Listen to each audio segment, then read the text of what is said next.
Right guys, so here it is, the Weinsberg, ready for Mr. and Mrs. Butcher. So we're going to go around it just now on a video, do a bit of a handover. Again, this video is here not to teach you absolutely everything, because that's what we're going to be showing you on the handover, but it's going to be a very good reminder for all the bits that you're going to learn today, just to make your life easier with the motorhome moving forward. So tyre pressures can be found in the passenger door. The bonnet release is also found just there behind the passenger door. Underneath the bonnet, we come round to the front end, and just to the right hand side of the Fiat badge is the catch, just there, that releases the bonnet. Underneath that cap just there with the little plus sign on is your positive, and that little threaded bar there is your earth. So if you ever need to jump start the vehicle for any reason, you don't have to take the floor up to get to the battery. You put your red lead on the positive there and your black lead on that earth there, and that will jump start the engine. Now obviously underneath here you've got the most up-to-date chassis plates.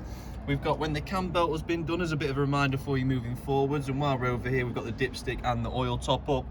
That's your brake fluid, that's your coolant fluid, that's your steering fluid, and then you've also got just down there your washer fluid. So all nice and accessible, and just so you know where they are. Obviously mirror guards are on to protect the mirrors, so keep those on, keeping the mirrors in good condition. We've got the hookup point here, which is going to charge the batteries in the vehicle, and obviously provide power to your 230 volt sockets. Just down here we've got the tap to release the waste, so just on the side of that is a lever. I can pull and push, I can spin the tap so it doesn't pick up road salts, but obviously in the down position for emptying, if you put it like that, it just means the road salts from the front wheels flicking up aren't going to go up the tap itself and cause it to seize up. So for the sake of handover, we'll keep it in the downright position. We've then got the toilet cassette. So when you open the cassette up, the locker up, there's a little orange green lever. Pull the lever upwards and then pull the cassette towards you. This is going to release the cassette, so then we can grab the handle on the top and actually pull it out to use it. Now I'm just going to place that on the floor just because I've got one hand. There we go, shuts that down nicely. So when we get the cassette, we take it to the area where we're going to empty it out. We spin this round, spin the nozzle off the end just like this, and then quite literally we tip it out the cassette.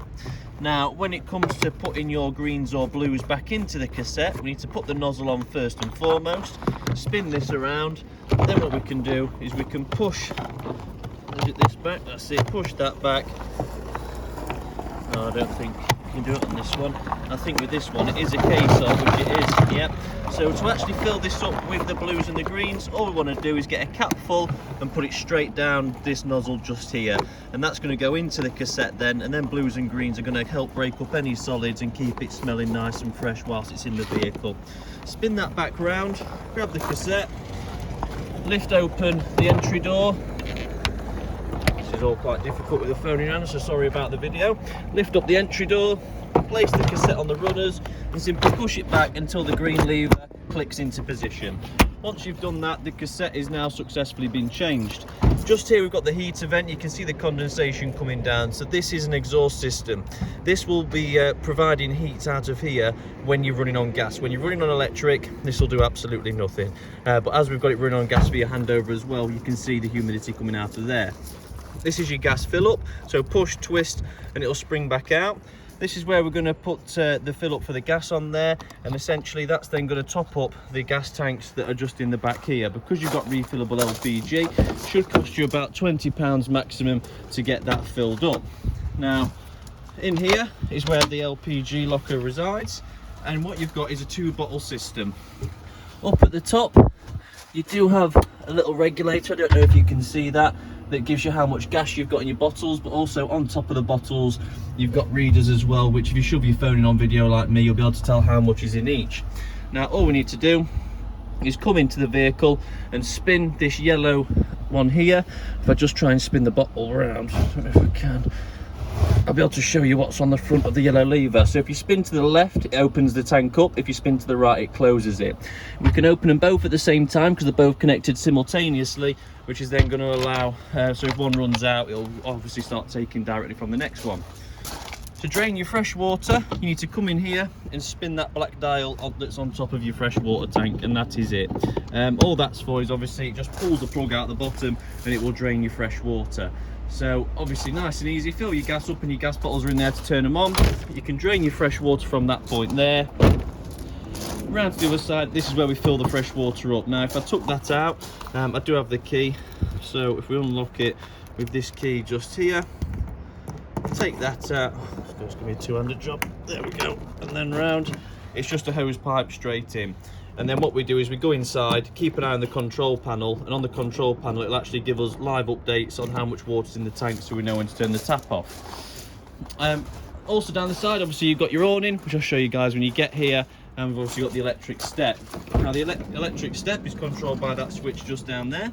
So what we need to do, push it up for in and down for out. Now that we're in the vehicle, we have your infill cushion up top. In here is your solar controller, so you don't need to touch this. It's a dual controller, green shows charged, and basically cables come from the solar panel into this box, and two cables come out of the box, one to the vehicle battery, one to the leisure battery, and that keeps them topped up for you. All that box is doing is adjusting the voltage to give off the best charge. Your fridge will come on automatically when the vehicle's turned on, which you come to the control panel as soon as you turn your lights on. Obviously everything's going to be powered up, so as soon as you turn your lights on, the fridge is going to come on. It is a 12-volt fridge, so this will run completely off battery. So as the solar panel charges the leisure battery, your fridge and your lights will use the power, and then obviously the next day in the morning when you're out gallivanting off, the solar panel will recharge the leisure battery, so then that same day you can keep your fridge running overnight and everything else. Now your control panel is just here. If you want to view your vehicle battery levels, click that, and it's showing us just here that's up at full. Leisure battery, click that one, and it's showing us here just full.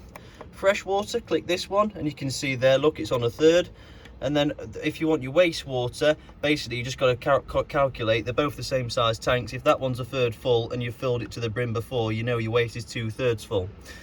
Over here, tank heaters. So if you want to warm your tanks up, this is your mains light switch, and that turns your water pump on and off. Light switch here for the kitchen light, multiple switches here for all the kitchen lights as well. We've got some nice running water coming through here now that I've got the pump turned on. To light the hobs, it's a push in and twist. You might not see it because of the light on it. Again, push in, twist and light, and that should light that one as well. So nice and easy. Return to the center to turn them off. Heating and hot water, click to activate. Motorhome with thermometers. This is the air temperature. Click that in, spin and choose the desired temperature. Click to select. The next one is your water temperature, this one here. So click that. You get Eco, Hot and Boost.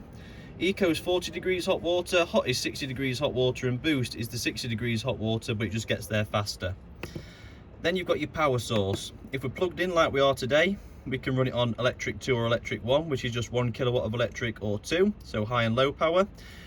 Mix is exactly what it says on the tin, so we can mix 1 and 2 kilowatts of electric with gas, or if we're wild camping we can have it on gas on its own. For the sake of handovers, always do mix 2 to show both systems working. And at the end you've got your fan speed. Eco, high and boost, so how fast do you want it to fan around the vehicle. Down here is a normal timer, so if I click select now, all these settings will run for 5 hours then switch off. This one's a daily event timer just here. Click on that, and if I click twice now, all these settings will come on at 11:15 or 13 minutes past 11 every day while I'm using the vehicle and got it switched on. In the bottom corner is your settings. So in there we can offset the internal and external temperatures. We can change the temperature from degrees to Fahrenheit, the brightness of the screen, the clock we use, the language we read in. The index tells you all about the panel, and we can reset this control panel just here. The reason you need to be able to reset it is if you run out of gas, it's going to bring up a fault, WA44H more than likely, saying you run out of gas. And then what you might need to do is fill your gas bottles up and click reset so you can start it up from fresh and go again. Now it knows it's got gas on board.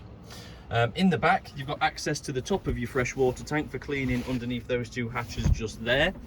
Underneath here, which I've left out, I'll try and lift this up, is your boiler drain valve. So that blue diamond, and you see the blue button down at the bottom. Spin that blue diamond on top 90 degrees and it's going to drain all the water out of this boiler. And in addition to that, the blue button is going to pop out at the bottom that you could see just previously. I'll try and get a bit closer. So the blue button down at the bottom just there will pop out simultaneously as you turn the blue diamond. So when you turn the blue diamond back to this position, you will also need to push the blue button in down at the bottom. all the blue button is an automatic thermostatic cut-off valve. So essentially, if underneath this bed in that cupboard reaches any less than 4 degrees Celsius, the boiler will automatically dump all the water out of it to make sure it doesn't freeze whilst in the boiler, which will expand and crack the inner casings. So it's just there as a backup. When you're done with this vehicle, every single time we need to be draining off the fresh water with that dial accessing through the back door, the wastewater with the tap on the outside, and the boiler with the blue diamond tap just down there. That is going to drain every ounce of water off the motorhome, so when it's in storage in winter, the water can't freeze, expand and crack any pipes and tanks. In your washroom, obviously we've got running water coming through both sides. This is also your shower. As you can see, you pull that out, that's your shower, and that just hooks up in this hanger up here. The shower curtain is folded up and it's in the bag just down there.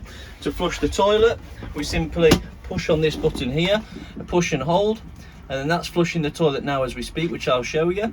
Around the edges, it tells you how full the toilet cassette is below, so you know when to empty that cassette out. And as you can see, we've got a puddle of water just here. Pull the lever, and that's going to empty that out for you. But it's a lovely motorhome, guys. Really hope you enjoy it.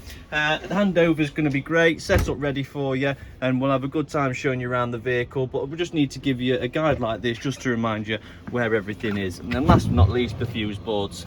All underneath the floor, nice and accessible with your charger. But thank you very much for watching the video, guys, and hopefully you enjoy the motorhome, and we'll be seeing you again in the future. Cheers.